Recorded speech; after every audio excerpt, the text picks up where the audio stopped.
Welcome to Brew with Miss Baritone. I'm your host, Chicky Baritone, and this is my podcast. I'm gonna give it to you all black, no creamer, no sugar, no honey. So join me as I brew up some life-giving conversations with some dope people. Welcome to Brew with Miss Baritone. I am very excited about my next guest. I have the honor of interviewing the chief, a retired chief of the East Point Fire Department here in East Point, Georgia, Miss Chief Rosemary Cloud. Good morning. Good morning, how are you? I'm doing great. How about you? I am doing good. Did I say that correctly? Yes. Okay. It's a pleasure to meet you. It is an awesome pleasure to meet you and an awesome pleasure to have you on my podcast. Thank you. So we're going to chop it up a little bit Okay. because I consider it not only an honor, but I will be a fool to remiss the fact that this title of chief didn't come easy. No. I will be remiss to say that at first. So you didn't always have this career of being in the fire department, right? Right, yes. How did that all come about? I just think, looking back over it, I know it was God doing for me what I couldn't do for myself because I was a paralegal. I was going to go to law school. And so at my office, there was a huge fire. The Lowe's Grand, that was the theater where they showed Gone with the Wind. So it was a major part of the South. Okay. And I was able to see that fire and all those firefighters out there. So that sort of stuck in my head that they were doing something, nice. And so then later I heard, helping others is a major thing in my family. Wow. Everybody, definitely. That is one of our core beliefs is that you should be trying to help somebody else. Yeah. So, a few years later, when I heard they needed firefighters, they needed African-American firefighters because they had just settled a huge lawsuit in Atlanta. Wow. In a city that was 80% black, they only had 2 black lieutenants in the fire department. Wow. Those were the highest ranking black officers. So the suit had been going on for like 7 or 8 years, and they finally settled it. And they had to hire so many African-American firefighters. And I heard about it, and I said, wow, that's great. And when my girlfriend said, well, what about the fire? I said, well, if I get into a fire, I probably will hide somewhere. That was my thought when I first went in the game. So I'm saying that looking back over what I thought I was doing and what God had me do was totally 2 different things, Wow. And when I went through training, it was very clear to me I was interested in being a firefighter, and I came out as a firefighter. Wow. Yeah. So I know it had to be challenges, right? So they opened up this opportunity. Yeah. You are a black female. That's not common to see a black female that is a firefighter. What were some of your challenges leading up to you getting this promotion of being fire chief? Yeah, I had a lot of challenges, and I'm a type person that I'm a fighter. I fight for the underdog. I fight for whatever. So I just, did a lot of changes. I made a lot of policies in the city of Atlanta because that's where I started with the city of Atlanta. Okay. And those guys just, they were coming from a place where they were afraid we were going to sue them, and they had just started accepting black firefighters. Yep. And then they had to accept women. Yeah. So, I had a lot of challenges, but I also made a lot of changes. One of the things about when you have to be a person that's making changes, it's like the agitator on the wash machine. But one thing you want to make sure that you definitely keep your side of the street clean. So I made sure that I was following all policies and procedures and that I did everything correctly. Yeah. Unless I decided to challenge the policy. Right. There was a policy that we could not wear our hair in braids. And we could twist and pin it, but we couldn't wear braids. And I'm like, okay, twisting and pinning it, that's not my hair. So I challenged that. And then I asked them why. And they had it that they have to be well-groomed. So they consider braids as not being well-groomed. So I challenged that, and I came to work, and they sent me home. I came to work, they sent me home. It was something that I planned, though. I had already investigated it. I knew that we were going to get this thing changed. So it was sort of like during the civil rights movement, when people got arrested, it was a plan behind that. Yeah. And that's what it was, and they did change the policy. Wow. Yeah. How long did that take? Not long. Because when you start doing EEOC and you do the complaint and you do the grievance and you get everybody's attention, it doesn't take long. Wow. And that's where I come at. That's why I used it. I used all angles to make that happen. Awesome. Yeah. So they opened this up to more black women, but did you see this rush of black women? Or did it take a while for you to start to see your face showing up, if you will, more black faces showing up? Right. Well, they hired a lot in 1977. Okay. So that was the year the first women came on the fire department. Oh, wow. In my class, that was only 2 of us, And so it's been a slow trickle.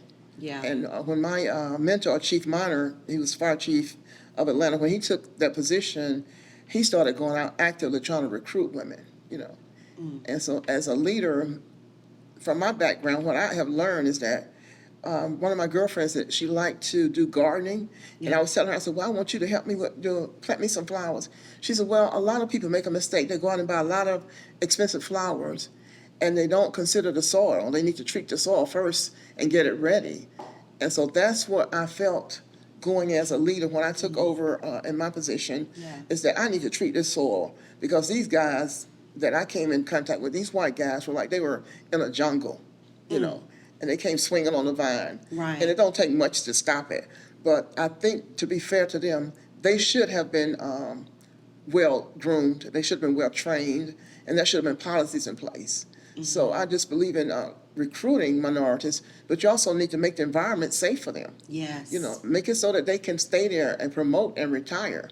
Don't just bring people on just to satisfy some numbers. Right. Yeah. Exactly.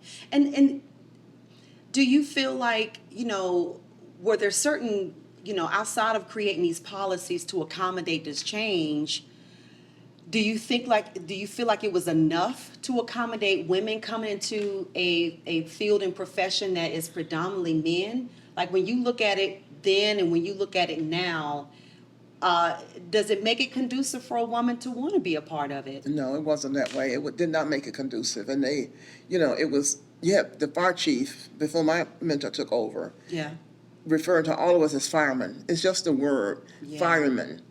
If it's coming from somebody who has been on the job way before women started, that's fine. But if you're in a position of leadership, just that word, fireman, is not going to set the tone for making it a nice place for women to work. Yeah. And I don't want to get off on no tangent about Sure. that, but during the 9/11 event, those guys, when they did their interview, they referred to themselves as firemen. So I saw the whole media change. They changed from being politically correct to referring to people as firemen again. So it could be subtle or it could be obvious, but it's a struggle. It's something that you have to work on. So in your tenure, you have been able to manage up to like 5 fire stations. Yeah. And upwards of like 130 employees. Yes. Well, in Atlanta, it's like 1,000. I was over the airport, Atlanta Hartsfield Airport. And I was managing, when I filled in as fire chief, I was managing like 1,000 in Atlanta. Wow. So it's a lot of different personalities. I was just about to say, you took the words out of my mouth. Yes. It's several generations. You're working with 4 generations right now in the fire service. So I do a lot of that kind of training. That really excites me to talk about the differences. And it's important that you know that if I'm going to be invited and accepted, that means that I don't have to look like you in order to be accepted. I can come in looking like me. That's right. And be accepted. So that's a big difference between that. Diversity is a word people throw around, but the differences need to be celebrated.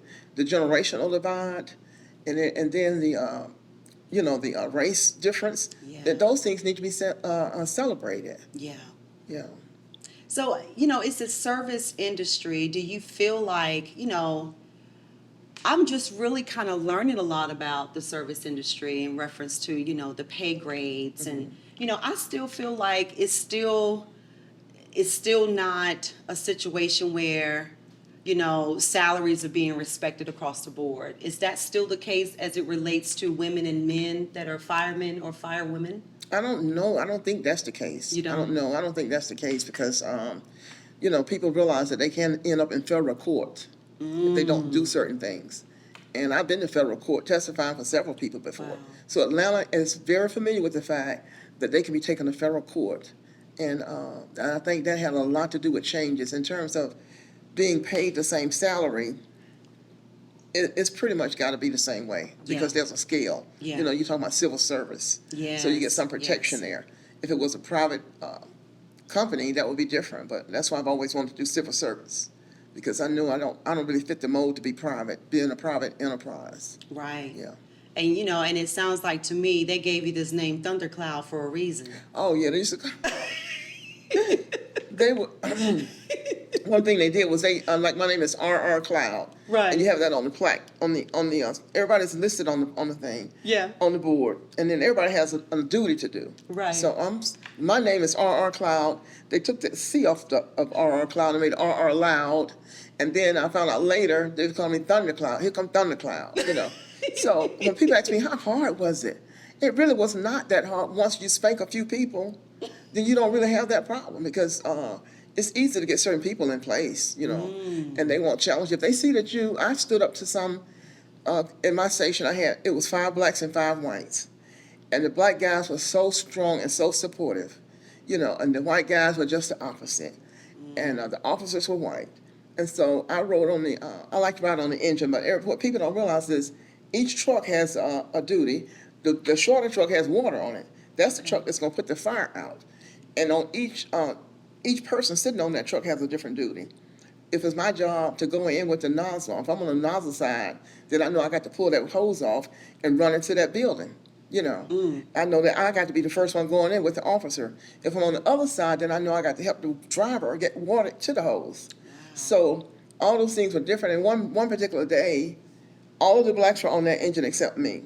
And so I was at the station and with these white guys, and they felt like this was the time to just, you know, show out. And so the chief came and he started to get, you know, start smart with me.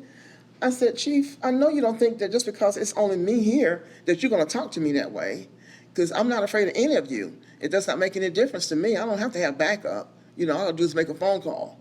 And they, wow, they was like, oh my, you know, because some people have a clan mentality. Yeah, and they will show a different side of them when they see themselves in the minority, in the majority. And that's what happened that day. And that's when I had no more problems at all after that. None. So mental health is such a big deal. It's getting a lot more attention yes. than it ever has before. And that day and time, how did you nurture your mental health? What were some of the things that you did outside of work that kept you motivated and focused to go in every day as you had to deal with all these challenges? Yeah, I like to read, and basically I didn't have anything else to nourish me, and I had a breakdown in terms of that. Not a mental breakdown, but right. It just got to the point where I was just too tired of pushing this wall. Yeah.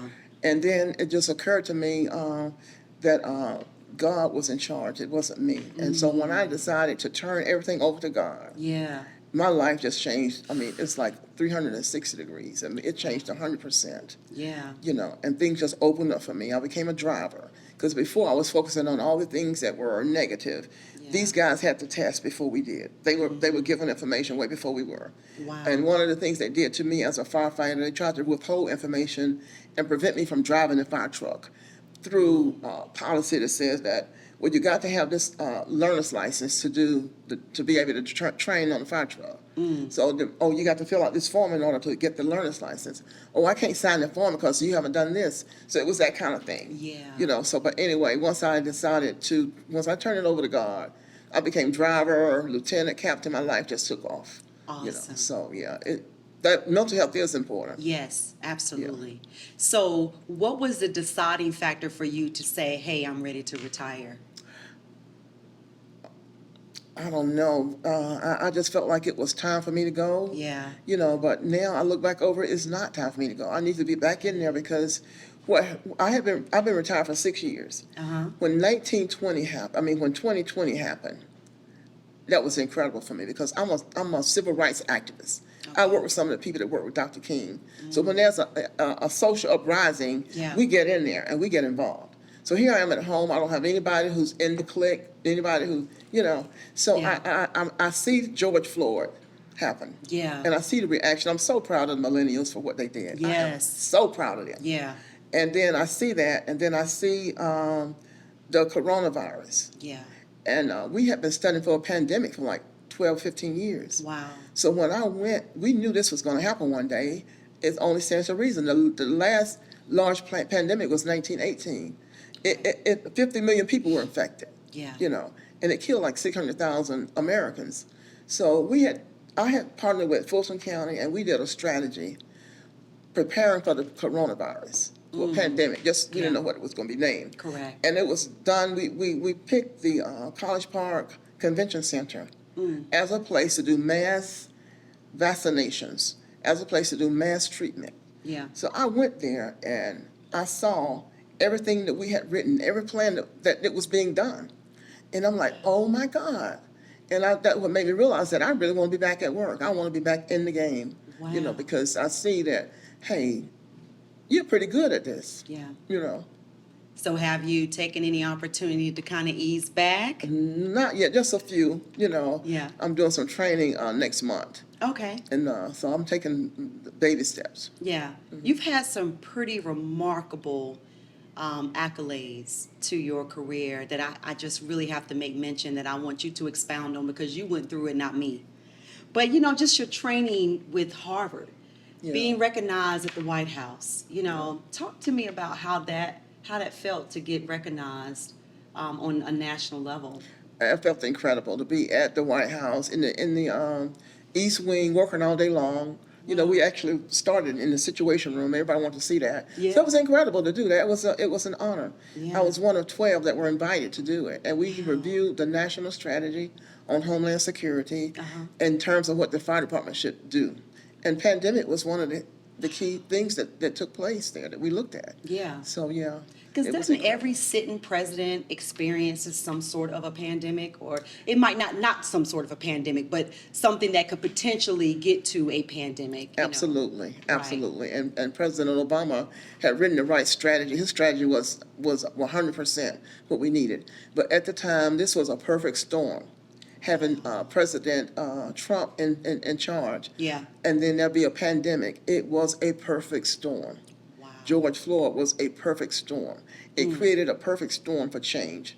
And we lost a lot of people that we did not have to lose as a result of this pandemic being politicalized. Yeah.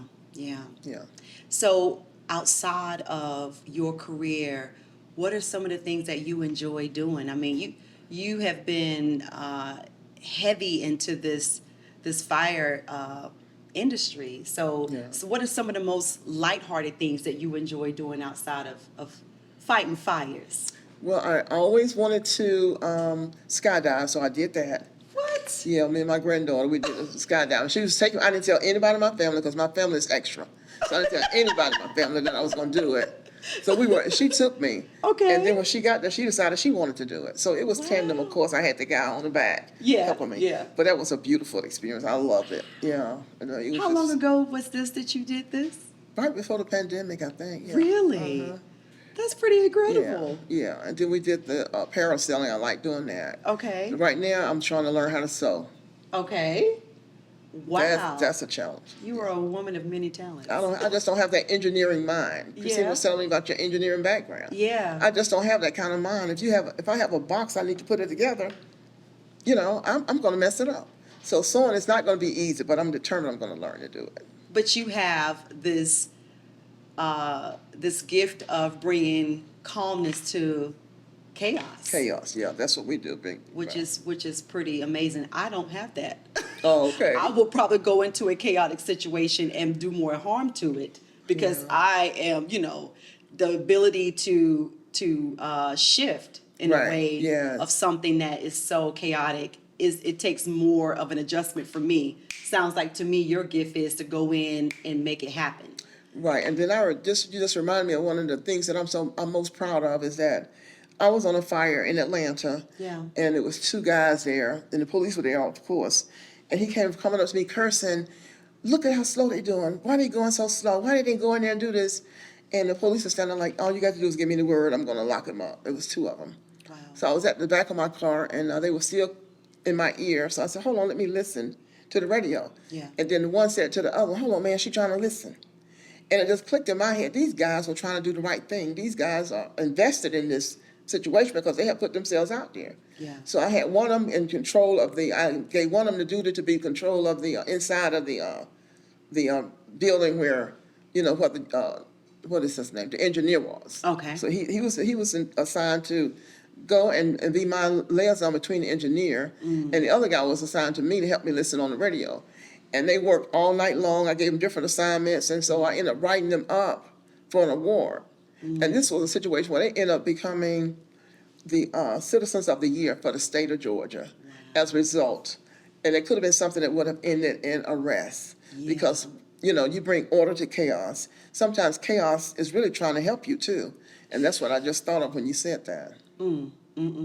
Yeah. Well, it has been my sincere honor to have you to be a part of my podcast and for you to allow me to interview you today, It's been a Chief pleasure. Rosemary Cloud. It's nice to meet you. So, is there any way that do you have a social media presence? Are you big on social media or you're not? I'm working on a social media presence. I'm just Yes. accepted the fact and learned that I can get somebody else to do all that for me. That's exactly You right. know. Yes, because I mean, with that many years in your industry, and like myself, I'm in a field where it's predominantly male, and to have female voices in those industries, and to see so many more females getting the courage to go into those industries, they can really learn a lot from you.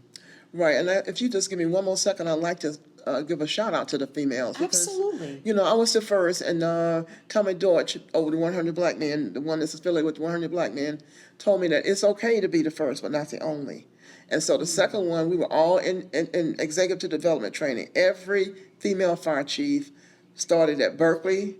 Yeah. The one in Decatur used to be my deputy. Oh, wow. There's a female fire chief in Decatur, Okay. and the one in Oakland City, Oakland, California. She used to be. We work together. Oh, awesome. So we all work together. We all know each other. So there's not one Black female fire chief in this country that we haven't worked together, haven't supported each other. That's phenomenal, because that's what it takes. Yes. Thank you so much for your time. Thank you. Y'all give it up for Chief Rosemary Cloud. Thank you so much.